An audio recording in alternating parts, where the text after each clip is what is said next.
দেশের তৈরি পোশাক মালিকদের সংগঠন বিজিএমইএ পরিচালনা পর্ষদের নির্বাচনে ভোট গ্রহণ চলছে। রাজধানীর রেডিসন হোটেল ও চট্টগ্রামের রেডিসন হোটেলে ভোট দিচ্ছেন ভোটাররা। সকাল ৮টায় শুরু হওয়া ভোট কোনো রকম বিরতি ছাড়াই চলবে বিকেল ৫টা পর্যন্ত।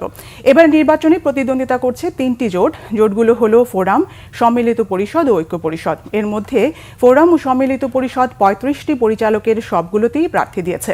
আর ঐক্য পরিষদ থেকে প্রার্থী হয়েছেন ৬ জন, অর্থাৎ ৩৫টি পদের জন্য লড়ছেন ৭৬ জন প্রার্থী। নির্বাচনে মোট ভোটার ১,৮৬৪ জন। এর মধ্যে ঢাকায় ভোটার ১,৫৬১ জন আর চট্টগ্রামে ৩০৩ জন। নির্বাচনে ফোরামের প্যানেল নেতা হলেন মাহমুদ হাসান খান। সম্মিলিত পরিষদের প্রধান মোহাম্মদ আবুল কাশেম। গত বছরের মার্চে বিজিএমইএ নির্বাচন হয়েছিল। ওই নির্বাচনের মাধ্যমে সভাপতি নির্বাচিত হয়েছিলেন এস.এম. মান্নান। তিনি ঢাকা মহানগর উত্তর আওয়ামী লীগের সাধারণ সম্পাদক ছিলেন।